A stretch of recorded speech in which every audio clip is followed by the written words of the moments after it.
गुरु साहिबानां दे विचों जे लिखारियां दा जिक्र करिए ते पहले लिखारी धन श्री गुरु नानक देव सच्चे पातशाह ने। पहले लिखारी गुरु ग्रंथ साहिब महाराज दी बाणी दे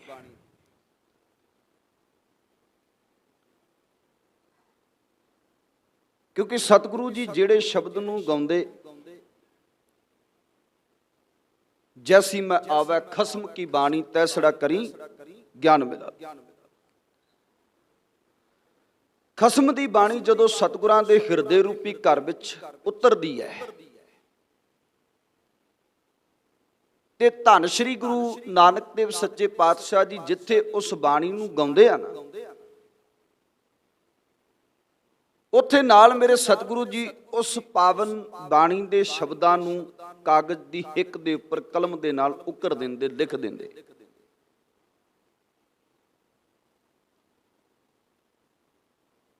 और सतगुरु साहिब सच्चे पातशाह जी 974 शब्द 974 शब्द धन श्री गुरु नानक देव महाराज जी अपनी बाणी दे लिख दे। जैसी मैं आवे कसम की बात जो रब दे घर तो तुर दरगाह तो सतगुरां नूं अलाही पैगाम मिलदा। और लिखण दी पिरत जिहड़ी है ये धन श्री गुरु नानक देव महाराज जी ने पाई है क्योंकि ये सच किते अलोप ना हो जाए, ये सच सांभिया जावे। इस दे पिछे बहुत बड़ा काम कीता किने? धन श्री गुरु नानक देव महाराज जी।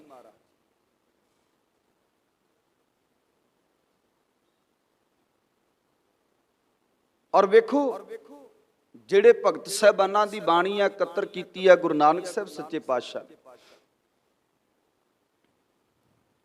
कि वो भी सच किते अलोप ना हो जाए। इथों तक सिर्फ सूरदास जी दा एक पंक्ति दा लिखिया कोया उस शब्द भी ऐड किया।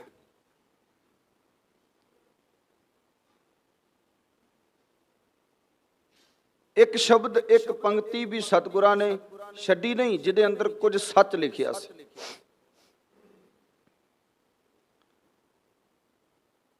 गुरु नानक साहब सच्चे पातशाह जी ने 974 शब्द लिखे रबी बाणी।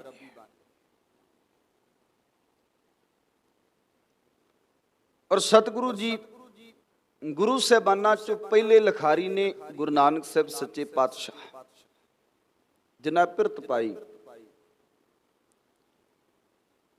क्योंकि बहुते शब्द फारसी उर्दू विच भी जिवें आपां पढ़दे हैं यक अर्ज गुफ्तुम पेश तो दरगोश कुन करतार हक्का कबीर करीम तू बेऐब परवदगार दुनिया मुकामे फानी तहकीक दिलदानी ममसर मोए अजराइल गिरफ्ता दिलकेच नादानी जन पिसर पदर बरादरा कसनेज दस्तंगीर आखिर व्यफ्तम कश नदार चूशवत कबीर शब रोज गस्तम दर हवा करदीम बदी ख्याल गाखे ना नेकी कार करदम मम ई चीनी अहवाल बदबख्त हम चू बखील गाफिल बेनजर बेबाक नानक बगोएद जन तुरा तेरे चाकरा पखा। हुण आ शब्द जे फारसी ते उर्दू विच लिखे हुंदे सानू समझ नहीं सी आउणी।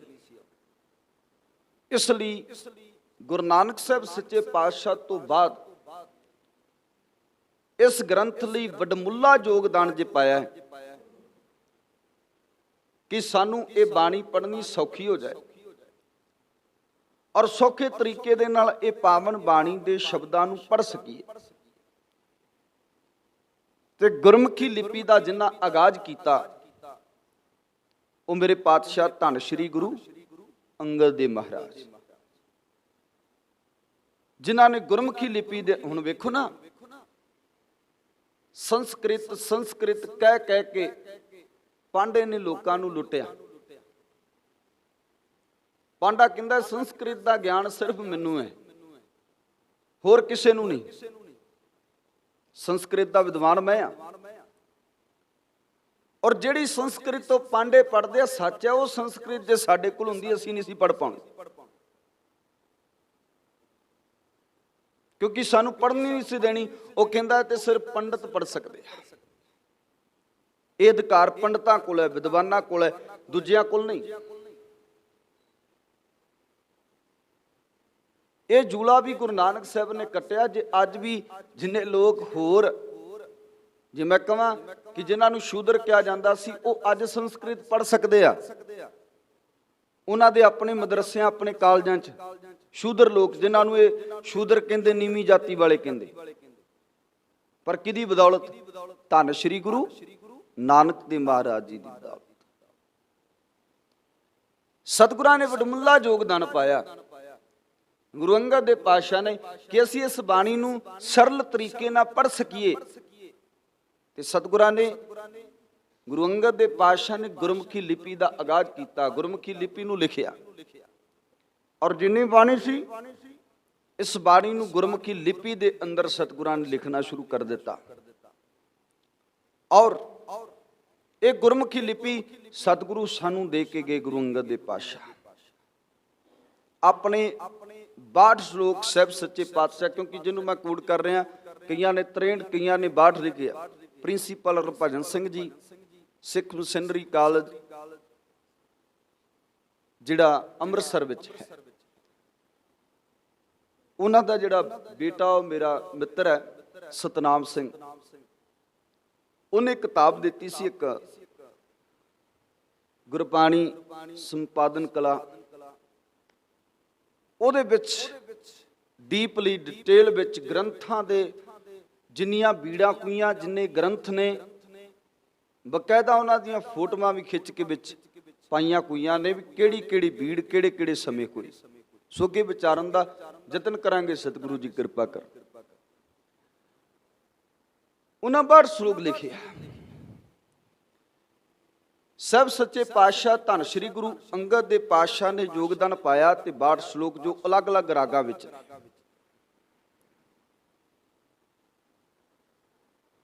ਇਸ ਤੋਂ ਬਾਅਦ ਧੰਨ ਸ਼੍ਰੀ ਗੁਰੂ ਅਮਰਦਾਸ ਮਹਾਰਾਜ ਜੀ ਦੀ ਵਾਰੀ ਆਈ। ਉਹਨਾਂ ਰੱਬੀ ਬਾਣੀ ਦਾ ਇਲਾਹੀ ਪੈਗਾਮ 907 ਸ਼ਬਦਾਂ ਦੇ ਅੰਦਰ ਉਕਰਿਆ ਲਿਖਿਆ। ਇਸ ਰੱਬੀ ਬਾਣੀ ਯੋਗਦਾਨ ਬਾਅਦ ਵਿੱਚ ਧੰਨ ਸ਼੍ਰੀ ਗੁਰੂ ਰਾਮਦਾਸ ਮਹਾਰਾਜ ਜੀ ਦਾ ਵਕਤ ਆਇਆ। 19 ਰਾਗਾਂ ਤੱਕ ਇਹ ਬਾਣੀ ਲਿਖੀ ਜਾ ਚੁੱਕੀ ਸੀ। 19 ਰਾਗਾਂ ਤੱਕ ਬਾਣੀ ਲਿਖੀ ਜਾ ਚੁੱਕੀ ਸੀ। ਜਿਸ ਗੁਰੂ ਪ੍ਰਤੀ ਇਹ ਸੀ ਵੀ ਇਹ ਘੁੰਗਣੀਆਂ ਵੇਚਣ ਵਾਲਾ, ਇਹ ਪੜ੍ਹੇਗਾ ਨਹੀਂ, ਇਹ ਪੜ੍ਹ ਕੇ ਕੋਈ ਵੱਡੀ ਗੱਲ ਨਹੀਂ ਕਰ ਸਕਦਾ, ਉਸ ਗੁਰੂ ਰਾਮਦਾਸ ਸੱਚੇ ਪਾਤਸ਼ਾਹ ਨੇ ਕਿਰਪਾ ਕੀਤੀ ਤੇ ਰੱਬੀ ਬਾਣੀ ਨੂੰ 30 ਰਾਗਾਂ ਵਿੱਚ ਲਿਖ ਦਿੱਤਾ। 30 ਰਾਗਾਂ ਵਿੱਚ 19 ਰਾਗ ਤੇ ਬਾਕੀ ਸਭ ਸੱਚੇ ਪਾਤਸ਼ਾਹ ਜੀ ਨੇ ਹੋਰ ਰਾਗ ਜਿਹੜੇ ਆ ਉਚਾਰਨ ਕੀਤੇ। ਟੋਟਲ 30 ਰਾਗਾਂ ਵਿੱਚ ਗੁਰੂ ਰਾਮਦਾਸ ਸੱਚੇ ਪਾਤਸ਼ਾਹ ਜੀ ਦੀ ਬਾਣੀ ਹੈ। 30 ਰਾਗਾਂ 'ਚ, ਔਰ 30 ਰਾਗਾਂ ਵਿੱਚ ਮੇਰੇ ਸਤਿਗੁਰਾਂ ਦੇ 679 ਸ਼ਬਦ ਨੇ। ਧੰਨ ਗੁਰੂ ਰਾਮਦਾਸ ਮਹਾਰਾਜ ਜੀ ਦੇ 679 ਸ਼ਬਦ। ਯਾਦ ਰੱਖਿਓ, ਇਹ ਮੈਂ ਤਾਂ ਕਹਿ ਰਿਹਾ ਵੀ ਤੁਹਾਨੂੰ ਚੇਤਾ ਰਵੇ, ਕਿਉਂਕਿ ਹਰੇਕ ਹੀ ਅਗਲਾ ਮੈਕ ਲੈ ਕੇ ਤੁਹਾਡੇ ਅੱਗੇ ਰੱਖ ਦਿੰਦਾ, ਦੱਸੋ ਕਿਹੜੇ ਗੁਰੂ ਸਾਹਿਬਾਨ ਦੀ ਬਾਣੀ। ਸਾਨੂੰ ਤੇ ਨਾਂ ਨਹੀਂ ਆਉਂਦੇ ਗੁਰੂ ਸਾਹਿਬਾਨਾਂ ਦੇ। ਹੱਦ ਸ਼ਰਮ ਉਦੋਂ ਆਉਂਦੀ ਹੈ ਕਿ ਜਦੋਂ ਸਾਨੂੰ ਸੀਰੀਅਲ ਵਾਈਜ਼ ਗੁਰੂ ਸਾਹਿਬਾਨਾਂ ਦੇ ਨਾਮ ਨਹੀਂ ਆਉਂਦੇ, ਜਦੋਂ ਅਗਲਾ ਸਾਡੇ ਅੱਗੇ ਮੈਕ ਕਰਦਾ।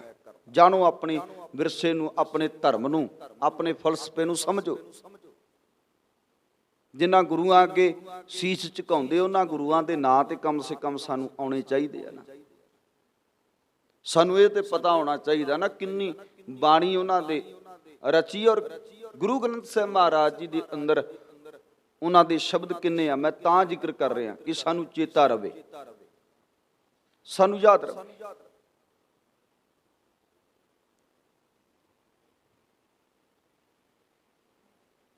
ਉਸ ਤੋਂ ਬਾਅਦ ਸਾਹਿਬ ਸੱਚੇ ਪਾਤਸ਼ਾਹ ਧੰਨ ਗੁਰੂ ਅਰਜਨ ਦੇਵ ਮਹਾਰਾਜ ਜੀ ਦੀ ਵਾਰੀ ਆਉਂਦੀ ਹੈ। 2218 ਸ਼ਬਦ ਧੰਨ ਗੁਰੂ ਅਰਜਨ ਦੇਵ ਪਾਤਸ਼ਾਹ ਨੇ ਉਚਾਰਨ ਕੀਤੇ।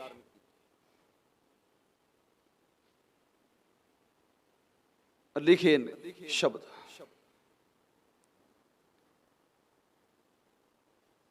ਸਾਹਿਬ ਸੱਚੇ ਪਾਤਸ਼ਾਹ ਜੀ ਦੇ 2218 ਸ਼ਬਦ ਔਰ ਧੰਨ ਸ਼੍ਰੀ ਗੁਰੂ ਤੇਗ ਬਹਾਦਰ ਮਹਾਰਾਜ ਜੀ ਦੇ, ਕਿਉਂਕਿ 6 ਗੁਰੂ ਸਾਹਿਬਾਨਾਂ ਦੀ ਬਾਣੀ ਹੈ, ਪਹਿਲਾਂ ਮੈਂ ਜ਼ਿਕਰ ਕਰ ਦਵਾਂ।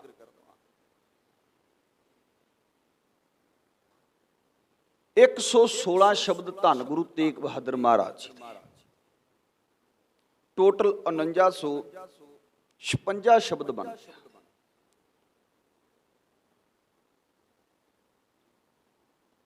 ਇਹ ਪਾਵਨ ਗ੍ਰੰਥ ਦੇ ਅੰਦਰ ਜੋ 6 ਗੁਰੂ ਸਾਹਿਬਾਨਾਂ ਦੀ ਬਾਣੀ ਦਾ ਜ਼ਿਕਰ ਕਰ ਰਿਹਾ ਮੈਂ, 4956 ਸ਼ਬਦ।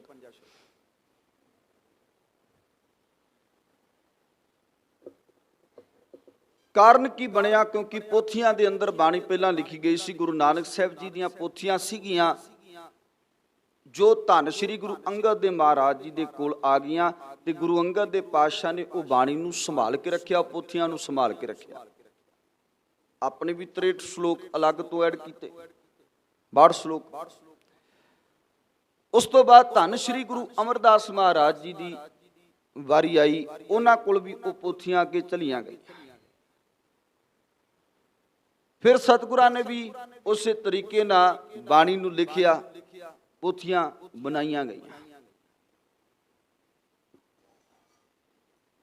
ਵਾਰੀ ਗੁਰੂ ਰਾਮਦਾਸ ਪਾਤਸ਼ਾਹ ਦੀ ਆਈ। ਇੱਥੇ ਇਤਿਹਾਸ ਵਿੱਚ ਕੁਝ ਇਤਿਹਾਸਕਾਰਾਂ ਨੇ ਇੱਕ ਭੁਲੇਖਾ ਫਿੱਟ ਕਰ ਦਿੱਤਾ।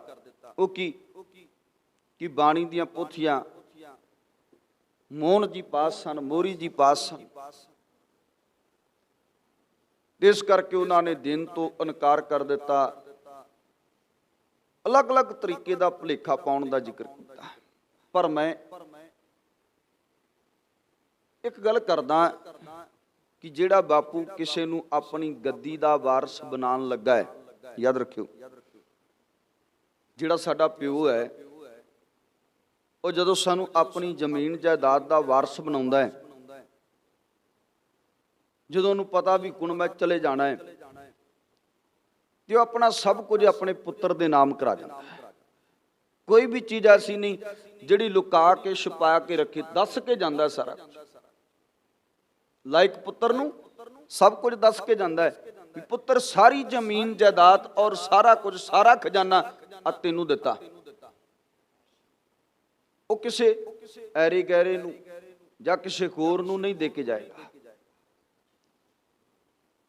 ਇਹ ਗੱਲ ਮੰਨਣ ਚ ਨਹੀਂ ਆਉਂਦੀ ਕਿ ਜਿਹੜਾ ਖਜ਼ਾਨਾ ਧੰਨ ਸ਼੍ਰੀ ਗੁਰੂ ਅਮਰਦਾਸ ਮਹਾਰਾਜ ਜੀ ਕੋਲ ਹੈ, ਉਹ ਖਜ਼ਾਨਾ ਗੁਰੂ ਅਮਰਦਾਸ ਮਹਾਰਾਜ ਜੀ ਗੁਰੂ ਰਾਮਦਾਸ ਪਾਤਸ਼ਾਹ ਨੂੰ ਦੇ ਕੇ ਨਹੀਂ ਗਏ ਹੋਣਗੇ, ਇਹ ਮੰਨਣ ਚ ਨਹੀਂ। ਇਸ ਕਰਕੇ ਪੋਥੀਆਂ ਧੰਨ ਸ਼੍ਰੀ ਗੁਰੂ ਰਾਮਦਾਸ ਮਹਾਰਾਜ ਜੀ ਨੂੰ ਦੇ ਕੇ ਗਏ ਆ। ਗੁਰੂ ਅਮਰਦਾਸ ਪਾਤਸ਼ਾਹ ਮੋਹਨ ਤੇ ਮੋਰੀ ਨੂੰ ਕਿਉਂ ਦੇ ਕੇ ਜਾਣਗੇ? ਕਿਉਂਕਿ ਗੁਰਤਾ ਗੱਦੀ ਤੇ ਬਿਰਾਜਮਾਨ ਤੇ ਗੁਰੂ ਰਾਮਦਾਸ ਪਾਤਸ਼ਾਹ ਨੂੰ ਕੀਤਾ ਗਿਆ। ਸੋ ਬੜੇ ਵਿਦਵਾਨਾਂ ਨੇ ਭੁਲੇਖਾ ਪਾਇਆ ਇਸ ਗੱਲ ਦਾ ਕਿ ਉਹਨਾਂ ਕੋਲ ਜੀ ਫਿਰ ਉਹਨਾਂ ਨੇ ਬਾਣੀ ਦੇ ਸ਼ਬਦ ਬਦਲੇ ਜੀ, ਇਹ ਕੀਤਾ ਜੀ, ਉਹ ਕੀਤਾ ਜੀ। ਪਰ ਨਹੀਂ, ਜਿਹੜਾ ਪਿਓ ਆਪਣੀ ਗੱਦੀ ਤੇ ਬਿਠਾ ਕੇ ਜਾਂਦਾ, ਉਹ ਖਜ਼ਾਨਾ ਵੀ ਸਪੁਰਦ ਕਰਕੇ ਜਾਂਦਾ, ਉਹ ਖਜ਼ਾਨਾ ਵੀ ਦੇ ਕੇ ਜਾਂਦਾ। ਇਸ ਕਰਕੇ ਸਾਰੇ ਦਾ ਸਾਰਾ ਖਜ਼ਾਨਾ, ਸਾਰੀਆਂ ਪੋਥੀਆਂ ਧੰਨ ਸ਼੍ਰੀ ਗੁਰੂ ਅਮਰਦਾਸ ਮਹਾਰਾਜ ਜੀ ਨੇ ਗੁਰੂ ਰਾਮਦਾਸ ਮਹਾਰਾਜ ਜੀ ਨੂੰ ਸਪੁਰਦ ਕਰ ਦਿੱਤੀਆਂ, ਦੇ ਦਿੱਤੀਆਂ। ਫਿਰ ਅੱਗੇ ਗੁਰੂ ਅਰਜਨ ਦੇਵ ਪਾਤਸ਼ਾਹ ਦੇ ਕੋਲ ਉਹ ਪੋਥੀਆਂ ਪਹੁੰਚੀਆਂ। ਕਾਰਨ ਕੀ ਬਣਿਆ? ਕਾਰਨ ਇਹ ਸੀ ਕਿ ਸਾਰੇ ਹੀ ਜਿੰਨੇ ਗੁਰੂ ਸਾਹਿਬਾਨਾਂ ਦੇ ਸ਼ਬਦ ਸਨ, ਉਹਨਾਂ ਦੇ ਪਿੱਛੇ ਨਾਨਕ ਪਦ ਦੀ ਵਰਤੋਂ ਸੀ। ਨਾਨਕ ਸ਼ਬਦ ਲਿਖਿਆ ਮਿਲਦਾ। ਤੁਸੀਂ ਜਦੋਂ ਵੀ ਗੁਰੂ ਨਾਨਕ ਦੇ ਪਾਤਸ਼ਾਹ ਦੇ ਸ਼ਬਦ ਤੋਂ ਬਾਅਦ ਗੁਰੂ ਅੰਗਦ ਦੇ ਪਾਤਸ਼ਾਹ, ਗੁਰੂ ਅਮਰਦਾਸ ਪਾਤਸ਼ਾਹ, ਗੁਰੂ ਰਾਮਦਾਸ ਪਾਤਸ਼ਾਹ, गुरु अर्जन दे पातशाह गुरु तेग बहादुर महाराज, पंज दे पंज पिछलेरे गुरु साहिबाना दे शब्द नूं पढ़ोगे किते नहीं लिखिया धन गुरु तेग बहादुर महाराज अखीर ते, किते लिखिया नहीं मिलता। गुरु अमरदास महाराज, गुरु रामदास पातशाह, सिर्फ नानक शब्द दी वरतों है अखीर ते। ਪ੍ਰਿਥੀ ਚੰਦ ਧੰਨ ਗੁਰੂ ਅਰਜਨ ਦੇ ਪਾਤਸ਼ਾਹ ਜੀ ਦਾ ਵੱਡਾ ਭਰਾਤਾ ਹੈ। ਕਾਰਨ ਕੀ? ਪ੍ਰਿਥੀ ਚੰਦ ਵੱਡਾ ਭਰਾ ਹੈ ਔਰ ਉਹਦਾ ਅੱਗੋਂ ਪੁੱਤਰ ਹੈ ਮਿਹਰਬਾਨ, ਬਹੁਤ ਵੱਡਾ ਵਿਦਵਾਨ ਹੈ। ਮਿਹਰਬਾਨ ਬਹੁਤ ਵੱਡਾ ਵਿਦਵਾਨ ਹੈ। ਇਹਨਾਂ ਸੋਚਿਆ ਵੀ ਗੁਰਤਾ ਗੱਦੀ ਸਾਨੂੰ ਨਹੀਂ ਮਿਲੀ, ਕੋਈ ਗੱਲ ਨਹੀਂ। ਪ੍ਰਿਥੀ ਚੰਦ ਸੋਚਦਾ ਸੀ ਇਹਨਾਂ ਘਰ ਔਲਾਦ ਨਹੀਂ ਹੋਣੀ, ਔਲਾਦ ਵੀ ਹੋ ਗਈ। ਗੁਰੂ ਹਰਗੋਬਿੰਦ ਪਾਤਸ਼ਾਹ ਦਾ ਪ੍ਰਕਾਸ਼ ਅੱਗੇ ਜਾ ਕੇ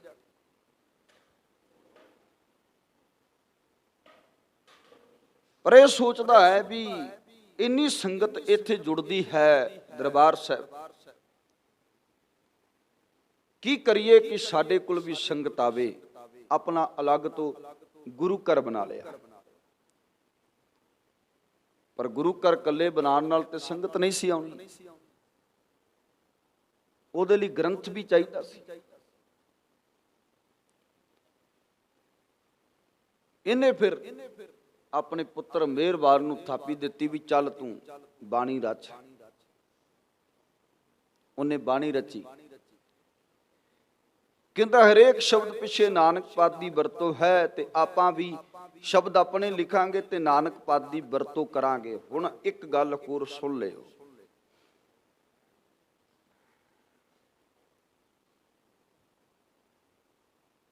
ਜਦੋਂ ਤੁਸੀਂ ਆ ਦੂਸਰੇ ਡੇਰਿਆਂ ਤੇ ਜਾਂਦੇ ਹੋ ਨਾ, ਸਰਸੇ ਵਾਲੇ, ਬਿਆਸ ਵਾਲਿਆਂ ਦੇ, ਉਹਨਾਂ ਦੇ ਜਿਹੜੇ ਗ੍ਰੰਥ ਨੇ ਉਹ ਵੀ ਉਹਨਾਂ ਨੂੰ ਬਾਣੀ ਕਹਿੰਦੇ ਆ। ਪਰ ਮਾਫ ਕਰਨਾ, ਕਦੀ ਤੁਸੀਂ ਪੜ੍ਹ ਕੇ ਵੇਖਣਾ, ਉਹਦੇ ਵਿੱਚੋਂ ਅੱਧੀਆਂ ਤੁਕਾਂ ਉਹਨਾਂ ਦੀਆਂ ਆਪਣੀਆਂ ਨੇ ਤੇ ਅੱਧੀਆਂ ਤੁਕਾਂ ਰੱਬੀ ਬਾਣੀ ਚੋਂ ਲਈਆਂ ਗਈਆਂ ਨੇ,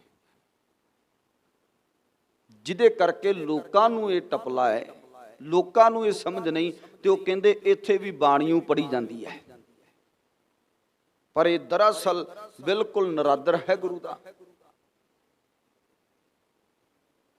ਕਿਉਂਕਿ ਗੁਰੂ ਸਾਹਿਬਾਨ ਨੇ ਤੇ ਸਿਰਫ ਇੱਕ ਸ਼ਬਦ, ਜੇ ਰਾਮ ਰਾਏ ਨੇ ਇੱਕ ਸ਼ਬਦ ਮੁਸਲਮਾਨ ਦੀ ਥਾਂ ਤੇ ਬੇਈਮਾਨ ਕਿਹਾ ਤੇ ਸਤਿਗੁਰਾਂ ਨੇ ਘਰੋਂ ਕੱਢ ਦਿੱਤਾ, ਰਿਸ਼ਤਾ ਨਾਤਾ ਹੀ ਤੋੜ ਲਿਆ ਔਰ ਸਿੱਖ ਸੰਗਤ ਨੂੰ ਵੀ ਕਹਿ ਦਿੱਤਾ।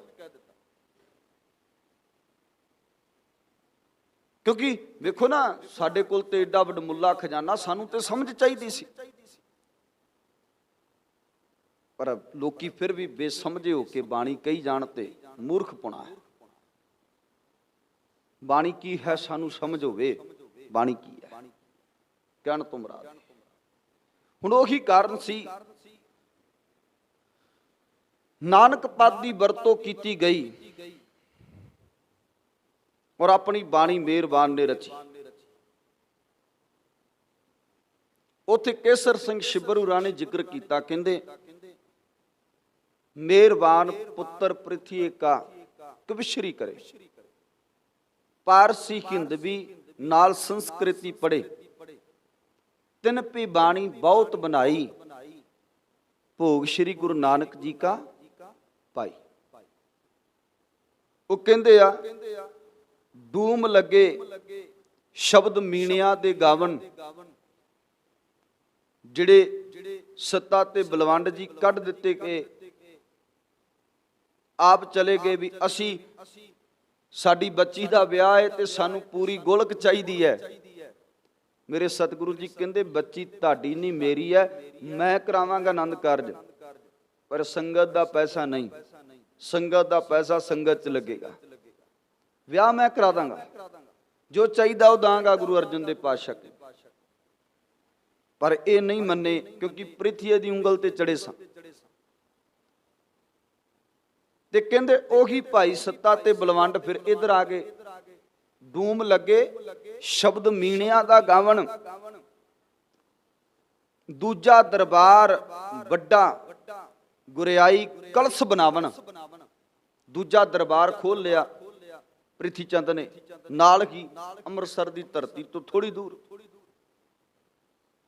ਜਿਹੜੀਆਂ ਸੰਗਤਾਂ ਆਉਂਦੀਆਂ ਸਨ ਉਸੇ ਰਾਹ ਤੋਂ ਆਉਂਦੀਆਂ ਸਨ, ਉਹਨਾਂ ਨੂੰ ਕਿਹਾ ਜਾਂਦਾ ਇੱਥੇ ਵੀ ਗੁਰੂ ਰਾਮਦਾਸ ਪਾਤਸ਼ਾਹ ਦਾ ਸੁਪੁੱਤਰ ਬੈਠਾ ਹੈ, ਇੱਥੇ ਵੀ ਉਹੀ ਗ੍ਰੰਥ ਹੈ, ਤੁਸੀਂ ਆ ਕੇ ਇੱਥੇ ਵੀ ਮੱਥਾ ਟੇਕ ਲਓ। ਜਿਵੇਂ ਮੈਂ ਕਹਿੰਦਾ ਵੀ ਦੂਜੇ ਲੋਕਾਂ ਨੇ ਵੀ ਸਿਰਫ ਤੇ ਸਿਰਫ ਲੋਕ ਵਿਖਾਵੇ ਲਈ ਗੁਰੂ ਗ੍ਰੰਥ ਸਾਹਿਬ ਮਹਾਰਾਜ ਜੀ ਦਾ ਪ੍ਰਕਾਸ਼ ਕੀਤਾ, ਪਰ ਚਲਾਉਂਦੇ ਆਪਣਾ ਡੇਰਾਵਾਦੀ ਨੇ। ਸਾਡੇ ਨਗਰ ਤੋਂ ਥੋੜੀ ਦੂਰ ਇੱਕ ਬਾਬਾ ਸੀ ਪਖੰਡੀ, ਕਿਉਂਕਿ ਮੈਂ ਵਿਦ ਇਨ ਪ੍ਰੂਫ ਗੱਲ ਕਰ ਰਿਹਾ, ਕੋਈ ਇੱਧਰ ਉੱਧਰ ਦੀ ਨਹੀਂ।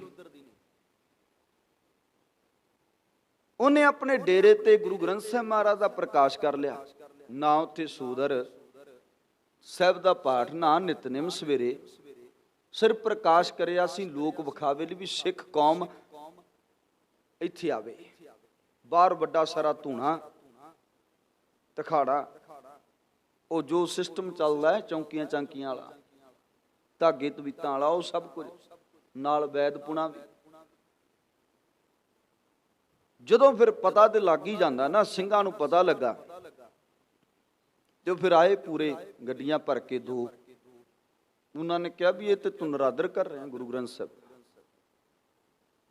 ਗੁਰੂ ਗ੍ਰੰਥ ਸਾਹਿਬ ਮਹਾਰਾਜ ਸਿਰਫ ਰੱਖਿਆ ਸੀਗਾ ਵਿਖਾਵੇ ਵਾਸਤੇ। ਸਮਝੋ ਸਿੱਖੋ,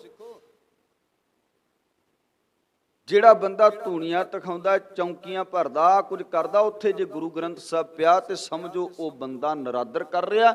ਔਰ ਜੇ ਤੁਸੀਂ ਉੱਥੇ ਜਾਂਦੇ ਹੋ ਤੇ ਇਹ ਸਮਝੋ ਕਿ ਤੁਸੀਂ ਵੱਡਾ ਟਪਲਾ ਖਾ ਰਹੇ ਹੋ ਇਸ ਗੱਲ 'ਚ, ਕਿਉਂਕਿ ਉਹਨੇ ਸਿਰਫ ਤੇ ਸਿਰਫ ਪ੍ਰਕਾਸ਼ ਆਪਣੇ ਹਿੱਤ ਲਈ ਕੀਤਾ ਹੈ, ਤੁਹਾਨੂੰ ਪ੍ਰਮਾਣ ਲਈ ਕੀਤਾ ਕਿ ਇੱਥੇ ਵੀ ਤੇ ਗੁਰੂ ਗ੍ਰੰਥ ਸਾਹਿਬ ਦਾ ਪ੍ਰਕਾਸ਼ ਹੈ।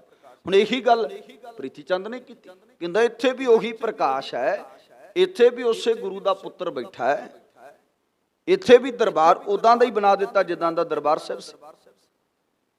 ਇੱਥੇ ਵੀ ਸਭ ਕੁਝ ਉਸੇ ਤਰ੍ਹਾਂ ਦਾ ਵਾਪਰਦਾ ਵਿਚਰ ਰਿਹਾ ਹੋ ਰਿਹਾ। ਤੁਸੀਂ ਇੱਥੇ ਆਓ। ਔਰ ਭੋਲੇ ਪਾਲੇ ਲੋਕ ਟਪਲਾ ਖਾ ਗਏ ਤੇ ਉੱਥੇ ਜਾਣ ਲੱਗ ਪਏ। ਈਵਨ ਕੀ ਇਤਿਹਾਸਕਾਰ ਇਸ ਗੱਲ ਦਾ ਜ਼ਿਕਰ ਕਰਦੇ ਆ ਕਿ ਗੁਰੂ ਕੇ ਲੰਗਰ ਮਸਤਾਨੇ ਹੋ ਗਏ, ਕਿਉਂਕਿ ਭਾਈ ਗੁਰਦਾਸ ਬਾਬਾ ਬੁੱਢਾ ਸਾਹਿਬ ਜੀ ਬਾਹਰ ਪ੍ਰਚਾਰਕ ਦੌਰਿਆਂ ਤੇ ਗਏ ਹੋਏ ਸੀ, ਜੋ ਮੇਨ ਪ੍ਰਚਾਰਕ। ਕਹਿੰਦੇ ਕਨ ਕੀ ਕੀਤਾ, ਦੂਜਾ ਦਰਬਾਰ ਵੱਡਾ ਗੁਰਿਆਈ ਕਲਸ ਬਣਾਵਨ ਬਣਾ ਦਿੱਤਾ। ਮੀਣਿਆ ਇੱਕ ਪੁਸਤਕ ਗ੍ਰੰਥ ਬਣਾਇਆ। ਮੀਣਿਆ ਨੇ ਆਪਣਾ ਇੱਕ ਗ੍ਰੰਥ ਬਣਾ ਲਿਆ। ਮੀਣਿਆ ਇੱਕ ਪੁਸਤਕ ਗ੍ਰੰਥ ਬਣਾਇਆ, ਚੌਹਾਂ ਪਾਤਸ਼ਾਹੀਆਂ ਦਾ ਸ਼ਬਦ ਲਿਖ ਵਿੱਚ ਪਾਇਆ। ਸਮਝਦੇ ਹੋ ਕਿ ਅੱਧੀਆਂ ਤੁਕਾਂ ਗੁਰੂ ਸਾਹਿਬਾਨਾਂ ਦੀਆਂ, ਅੱਧੀਆਂ ਆਪਣੀਆਂ ਐਂਡ ਤੇ ਨਾਨਕ ਪਦ ਦੀ ਵਰਤੋਂ ਕਰ ਦਿੱਤੀ ਗਈ। ਨਾਨਕ ਪਦ ਦੀ ਵਰਤੋਂ ਕੀਤੀ। ਕਹਿੰਦੇ ਇੱਕ ਸ਼ਬਦ, ਫਿਰ ਇੱਥੇ ਆ ਕੇ ਸ਼ਬਦ ਕੀਰਤਨ ਸਿੱਖ ਕਰਨ, ਇਹਦੇ ਦਰਬਾਰ ਵਿੱਚ ਆ ਕੇ ਉਹ ਸ਼ਬਦ ਕੀਰਤਨ ਕਰਨ ਲੱਗ ਪਏ ਸਿੱਖ ਜਿਹੜੇ ਸਨ। ਕਹਿੰਦੇ ਕਨ ਡੂਮ ਰਬਾਬੀ ਆਹੇ, ਉਹਦੇ ਦਰਬਾਰ ਵਿੱਚ ਡੂਮ ਰਬਾਬੀ ਆਏ, ਕੱਢੇ ਮੀਣਿਆਂ ਲੈ ਰੱਖ। ਜਿਹੜੇ ਕੱਢੇ ਗਏ ਸਨ ਉਹ ਮੀਣਿਆਂ ਨੇ ਆਪਣੇ ਦਰਬਾਰ ਵਿੱਚ ਰੱਖ ਲਏ। ਭਾਈ ਸੱਤਾ ਤੇ ਬਲਵੰਡ ਵਰਗੇ, ਭਾਵ ਕਿ ਪ੍ਰਿਥੀ ਚੰਦ ਨੇ ਰੱਖ ਲਏ, ਇਹਦੀ ਚੁੱਕ ਵਿੱਚ ਸਨ। ਇੱਥੇ ਕਿਸੇ ਇੱਕ ਸਿੱਖ ਸ਼ਬਦ ਮੀਣਿਆਂ ਦਾ ਪੜਿਆ, ਸੋ ਸਰਬਣੀ ਧੰਨ ਸ਼੍ਰੀ ਗੁਰੂ ਅਰਜਨ ਦੇ ਪੜਿਆ। ਜਿਹੜਾ ਸ਼ਬਦ ਮੀਣਿਆਂ ਦਾ ਪੜਿਆ ਗਿਆ, ਹੁਣ ਲਾਗੇ ਦਰਬਾਰ ਸੀ ਤੇ ਧੰਨ ਸ਼੍ਰੀ ਗੁਰੂ ਅਰਜਨ ਦੇਵ ਮਹਾਰਾਜ ਜੀ ਦੇ ਕੰਨਾਂ ਵਿੱਚੋਂ ਸ਼ਬਦ ਪਿਆ। ਸਤਿਗੁਰੂ ਜੀ ਕਹਿ ਰਹੇ ਤੇ ਬੜਾ ਵੱਡਾ ਨਰਾਦਰ ਕਰ ਰਹੇ ਨੇ। ਗੁਰੂ ਅਰਜਨ ਦੇਵ ਪਾਤਸ਼ਾਹ ਦੇ ਕੰਨੀ ਜਦੋਂ ਸ਼ਬਦ ਪਿਆ ਨਾ, ਤੇ ਸਤਿਗੁਰੂ ਜੀ ਕਹਿੰਦੇ ਬੜਾ ਵੱਡਾ ਨਰਾਦਰ ਕਰਦੇ ਨੇ। ਭਾਈ ਗੁਰਦਾਸ ਮੀਣੇ ਪਾਉਣ ਲੱਗੇ ਨੀ ਰਲਾ, ਬਾਣੀ ਜੁਦਾ ਕਰ ਧਰੀਏ। फिर भाई गुरदास नूं तकीद कीती भी भाई गुरदास मीणे बड़ा वड्डा रला पा रहे इस पावन बाणी च, आओ आपां बाणी नूं जुदा कर धरीए, मीणे पाउण लगे ने रला नियारी कर धरीए, इनू आपां नियारी कर दईए, एक ग्रंथ विच बन दईए पावन बाणी नूं, ताकि इहदे विच कोई रला ना पा सके। इस करके ये वड्डा कारज जिहड़ा है, कुछ इतिहासकार 1601 कुछ 2 का जिक्र करते हैं। मैनू 1601 विच पावन ग्रंथ लिखना शुरू कर दिता। बाणी दे पहले लखायक गुरु नानक साहब ने गुरु साहबाना चो, पावन ग्रंथ दे पहले लखारी भाई साहबान भाई गुरदास जी, पहले लखारी जिन्हां ने आद बीड़ दे उपर पहला एक ओंकार वाया होवेगा, वो लखारी कौन है जी? भाई गुरदास। और इन्ना समा लगा भी 1601 तो लैके 1604 तक 3 तक संपूर्णता हो गई, ग्रंथ लिखिया गया। इत्थे मैं एक होर गल करदा हुन्ना कि कदी वेखो असी सिर्फ ना पहला प्रकाश पुरब कह के मना के चले जाने, कदी सोचा करो किड्डा वड्डा काम सी ये। पावन ग्रंथ किन्ने साल लग गए? 3 साल लग गए ना जी। चौथे साल जाके प्रकाश, किड्डा वड्डा कारज सी गुरु अर्जन देव पातशाह ने कीता। फिर गल ये भी मैं करदा भी जदों सतगुरु धन गुरु अर्जन देव पातशाह जी लिखते ते वो गा के वेंदे होणगे कि ये किहड़े राग विच शब्द भगत साहबाना दी बाणी भी ऐड करनी सी ना विच, ते जिहड़े जिहड़े रागां चों बाणी ऐड हुंदी सी उन्हां उन्हां रागां विच ही वो बाणी ऐड कीती है, उरां परां नहीं हो सकदा। फिर ते मिश्रण हो जांदा। हालांकि मिश्रत राग भी ने विच, जिवें गौड़ी गवारे री है, माझ गौड़ी है, प्रकरण लम्मा होवेगा, पर मैं शॉर्टकट लई दस रहा भी मिश्रित राग भी ने। पर यह रल ना जावे किते कि केड़ा राग जिहड़ा हुण श्री राग दा शब्द किते माझ राग च ना लिखिया जावे, नहीं। बड़ी बड़ी सुहृदता है, बड़ा ज्ञान है गुरु अर्जन देव पातशाह नूं, जिहदे करके सतगुरु एक एक शब्द नूं उसे उसे जगह ते रखिया जिस जिस राग विच सी गाया। वो भावें भगत रविदास जी दे शब्द ने, भावें सदना जी दे ने, सैन जी दे ने, नामदेव जी दे ने, कबीर साहब जी दे ने, बाबा फरीद साहब जी दे ने, रामानंद जी दे ने, जिन्ने भी 15 दे 15 भगतां दी बाणी नूं इन बिन जेड़े राग विच सन उसे राग विच मेरे सतगुरां ने लिखिया। बहुत वड्डा कारज कीता गुरु अर्जन देव पातशाह, और कितना समा लग गया इस कारज नूं करन, क्योंकि कोई रला ना पा सके। तां करके क्या जांदा है, एक संगली है, एक मोतियां दी माला है जिहदे विच धन श्री गुरु अर्जुन देव पातशाह ने रबी बाणी दे शब्दां नूं परो दिता। इस माला दे मनके चों कोई मनका ना कढ सकदा ते ना कोई पा सकदा। किसे च हिम्मत नहीं कोई कढ लवे ते किसे च हिम्मत नहीं कोई पा सके। इदां ग्रंथ सतगुरां ने रचिया, तां सतगुरां ने न्यारा कीता ना, नहीं ते हरेक कोई रला पा सकदा सी। पर जिन्हां नूं समझ नहीं वो पिछे लिखाई फिरदे हुंदे आ भी नाम खुमारी नानका चढ़ी रहे दिन रात। ये रब्बी बाणी दीआं पंक्तियां नहीं, ये गुरु ग्रंथ साहिब दी बाणी नहीं। उठ फरीदा सुत्या ते झाड़ू दे मसीत तू सुता रब जागदा तेरी डाढे नाल प्रीत, ये रब्बी बाणी दे शब्द नहीं, याद रखियो। ये रब्बी बाणी नहीं है, गुरु ग्रंथ साहिब महाराज की बाणी नहीं, बाबा फरीद साहब का श्लोक नहीं है। जिहड़े श्लोक करतार दी बाणी दे वो ऐड कर दिते सतगुरां ने। इस करके पावन ग्रंथ सतगुरां ने रचिया। 418 साल हो गए। कितने हो गए जी? 418 ਸਾਲ ਹੋ ਗਏ। ਆਦ ਬੀੜ ਦੇ ਪ੍ਰਕਾਸ਼ ਹੋਇਆ ਨੂੰ 418 ਸਾਲ ਹੋ ਗਏ ਆ ਇਸ ਪਹਿਲੇ ਪ੍ਰਕਾਸ਼ ਪੁਰਬ ਨੂੰ ਜਿਹੜਾ ਅੱਜ ਅਸੀਂ ਮਨਾ ਰਹੇ ਹਾਂ। 418 ਸਾਲ ਪਹਿਲਾਂ ਜਦੋਂ ਪਾਵਨ ਗ੍ਰੰਥ ਤਿਆਰ ਹੋ ਗਿਆ, ਗ੍ਰੰਥ ਤਿਆਰ ਹੋਣ ਤੋਂ ਬਾਅਦ ਸਭ ਸੱਚੇ ਪਾਤਸ਼ਾਹ ਧੰਨ ਗੁਰੂ ਅਰਜਨ ਦੇਵ ਮਹਾਰਾਜ ਸਿੱਖ ਸੰਗਤਾਂ ਬੜੀ ਸ਼ਰਧਾ ਬੜੀ ਭਾਵਨਾ ਨਾਲ ਵੀ ਉਹਨੂੰ ਦੀਦਾਰ ਕਰੀਏ, ਦਰਸ਼ਨ ਕਰੀਏ, ਸਾਰੇ ਪਹੁੰਚੇ। ਅਰਦਾਸ ਕੀਤੀ ਕਿਉਂਕਿ ਇਹ ਪਾਵਨ ਗ੍ਰੰਥ ਹੁਣ ਹਰਿਮੰਦਰਾਂ ਵੱਲ ਲਿਜਾਣਾ ਸੀ, ਹਰਿਮੰਦਰ ਸਾਹਿਬ ਵਿੱਚ ਦਰਬਾਰ ਸਾਹਿਬ ਅੰਦਰ ਲਿਜਾਣਾ ਸੀ। ਅਰਦਾਸ ਬੇਨਤੀ ਕੀਤੀ ਤੇ ਬਾਬਾ ਬੁੱਢਾ ਸਾਹਿਬ ਜੀ ਕਹਿੰਦੇ ਸਤਿਗੁਰੂ ਪਾਵਨ ਗ੍ਰੰਥ ਨੂੰ ਆਪਣੇ ਸੀਸ ਤੇ ਲਵੋ। ਪਰ ਬਾਬਾ ਬੁੱਢਾ ਜੀ ਗੁਰੂ ਨਾਨਕ ਸਾਹਿਬ ਜੀ ਦੇ ਸੁਪੁੱਤਰਾਂ ਤੋਂ ਲੈ ਕੇ ਗੁਰੂ ਅਰਜਨ ਦੇਵ ਮਹਾਰਾਜ ਜੀ ਦੇ ਸੁਪੁੱਤਰ ਤੱਕ ਬੱਚਿਆਂ ਨੂੰ ਪੜ੍ਹਾਈ ਦੀ ਸਿੱਖਿਆ ਦਿੰਦੇ ਆ ਰਹੇ ਸਨ। ਗੁਰਮੁਖੀ ਦੀ ਬਾਣੀ ਦੀ ਅਲੱਗ-ਅਲੱਗ ਭਾਸ਼ਾਵਾਂ ਦੀ ਸਿੱਖਿਆ ਦਿੰਦੇ ਆ ਰਹੇ ਸਨ। ਗ੍ਰੰਥੀ ਮੰਨਿਆ ਜਾਂਦਾ ਸੀ। ਹਾਲਾਂਕਿ ਆਦ ਬੀੜ ਦਾ ਕਦੇ ਪ੍ਰਕਾਸ਼ ਨਹੀਂ ਹੋਇਆ, ਪਰ ਸਿੱਖਿਆ ਦਿੰਦੇ ਸਨ। ਗ੍ਰੰਥ ਪੜਨ ਵਾਲੇ ਨੂੰ ਗ੍ਰੰਥੀ ਕਿਹਾ ਜਾਂਦਾ। ਤੇ ਬਾਬਾ ਬੁੱਢਾ ਸਾਹਿਬ ਜਦੋਂ ਕਹਿੰਦੇ ਵੀ ਤੁਸੀਂ ਪਾਵਨ ਗ੍ਰੰਥ ਨੂੰ ਆਪਣੇ ਸੀਸ ਤੇ ਲਓ, ਤੇ ਧੰਨ ਗੁਰੂ ਅਰਜਨ ਦੇਵ ਮਹਾਰਾਜ ਜੀ ਕਹਿੰਦੇ ਨਹੀਂ,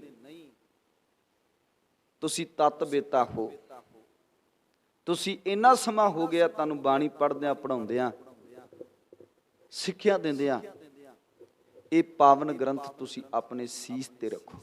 ਐਡਾ ਸਤਿਕਾਰ ਦਿੰਦੇ ਸੀ ਗ੍ਰੰਥੀ ਸਿੰਘ ਨੂੰ ਗੁਰੂ ਅਰਜਨ ਦੇਵ ਪਾਤਸ਼ਾਹ। ਔਰ ਮੇਰੇ ਪਾਤਸ਼ਾਹ ਧੰਨ ਗੁਰੂ ਅਰਜਨ ਦੇਵ ਪਾਤਸ਼ਾਹ ਨੇ ਆਪ ਚੌਰ ਲਈ, ਚੌਰ ਸਾਹਿਬ ਲਿਆ, ਬਾਬਾ ਬੁੱਢਾ ਜੀ ਦੇ ਸੀਸ ਦੇ ਉੱਪਰ ਪਾਵਨ ਗ੍ਰੰਥ ਰੱਖਿਆ। ਪਹਿਲਾ ਗ੍ਰੰਥ ਤਿਆਰ ਹੋਇਆ 418 ਸਾਲ ਹੋ ਗਏ। 418 ਸਾਲ ਪਹਿਲਾਂ ਕਿਤੇ ਉਹ ਸੀਨ ਆਪਣੇ ਅੱਗੇ ਲੈ ਕੇ ਆਓ ਕਿ ਹੋਰ ਵੀ ਸਿੱਖ ਸੀਗੇ, ਪਰ ਬਾਬਾ ਬੁੱਢਾ ਜੀ ਦੇ ਸੀਸ ਦੇ ਉੱਪਰ ਪਹਿਲੀ ਵਾਰ ਔਰ ਪਹਿਲਾ ਗ੍ਰੰਥ ਬਾਬਾ ਬੁੱਢਾ ਜੀ ਦੇ ਸੀਸ ਉੱਪਰ ਰੱਖਿਆ ਗਿਆ। ਔਰ ਗੁਰੂ ਅਰਜਨ ਦੇਵ ਪਾਤਸ਼ਾਹ ਨੇ ਪਹਿਲੀ ਵਾਰ ਚੌਰ ਕਰਕੇ ਦਰਬਾਰ ਸਾਹਿਬ ਤੱਕ ਇਹ ਗ੍ਰੰਥ ਲੈ ਕੇ ਗਏ। ਪਹਿਲੀ ਵਾਰ ਤਾਂ ਕਹਿ ਰਿਹਾ ਵੀ ਹਰਿਮੰਦਰ ਸਾਹਿਬ ਚ ਪ੍ਰਕਾਸ਼ ਨਹੀਂ ਸੀ ਅਜੇ ਹੋਇਆ। ਸੋ ਸਮੇਂ ਦੀ ਸੰਪੰਨਤਾ ਆਪਾਂ ਕੱਲ ਨੂੰ ਇੱਥੋਂ ਹੀ ਅੱਗੇ ਵਿਚਾਰ ਆਰੰਭ ਕਰ ਲਵਾਂਗੇ ਕਿ 1604 ਈਸਵੀ ਨੂੰ ਫਿਰ ਕਿੱਦਾਂ ਜਦੋਂ ਪ੍ਰਕਾਸ਼ ਹੋਇਆ ਹੋਵੇਗਾ ਇਹ ਮਜ਼ਾਰ ਵੇਖਣ ਦੇ। ਕਿਉਂਕਿ ਅੱਜ ਵੀ ਜਦੋਂ ਦਰਬਾਰ ਸਾਹਿਬ ਤੁਸੀਂ ਵੇਖੋ ਨਾ ਕਿੱਡੀ ਸਜਾਵਟ ਕੀਤੀ ਜਾਂਦੀ ਹੈ, ਔਰ ਫਿਰ ਪੂਰਨ ਤੌਰ ਤੇ ਜਲਾਓ ਜਿਹੜਾ ਉਹ ਸਜਾਇਆ ਜਾਂਦਾ ਹੈ ਕਿਤੇ ਸੋਹਣੇ ਤਰੀਕੇ ਨਾਲ। ਉਸ ਟਾਈਮ ਵੀ ਇਦਾਂ ਹੀ ਸੀਗਾ। ਗੁਰੂ ਅਰਜਨ ਦੇਵ ਪਾਤਸ਼ਾਹ ਬਾਬਾ ਬੁੱਢਾ ਸਾਹਿਬ ਸੋਹਣੇ ਤਰੀਕੇ ਨਾਲ ਸਿੱਖ ਸੰਗਤਾਂ, ਹਾਲਾਂਕਿ ਇਹ ਜਲਾਓ ਆ ਚੀਜ਼ਾਂ ਨਹੀਂ ਸਨੇ ਤੇ ਮਹਾਰਾਜਾ ਰਣਜੀਤ ਸਿੰਘ ਤੋਂ ਬਾਅਦ ਉਹ ਚਾਨਣੀਆਂ ਇਹ ਸਭ ਕੁਝ ਬਾਅਦ ਚ ਆਇਆ, ਪਰ ਉਦੋਂ ਆਪਣੇ ਢੰਗ ਨਾਲ ਬੜੀ ਸ਼ਰਧਾ ਬੜੀ ਭਾਵਨਾ ਬੜੇ ਅਦਬ ਨਾਲ ਬੜੇ ਸਤਿਕਾਰ ਨਾਲ ਧੰਨ ਗੁਰੂ ਗ੍ਰੰਥ ਸਾਹਿਬ ਮਹਾਰਾਜ ਨੂੰ ਹਰਿਮੰਦਰਾਂ ਵੱਲ ਲਿਆਉਂਦਾ ਗਿਆ ਪ੍ਰਕਾਸ਼ ਲਈ। ਉੱਥੇ ਦਾ ਜੋ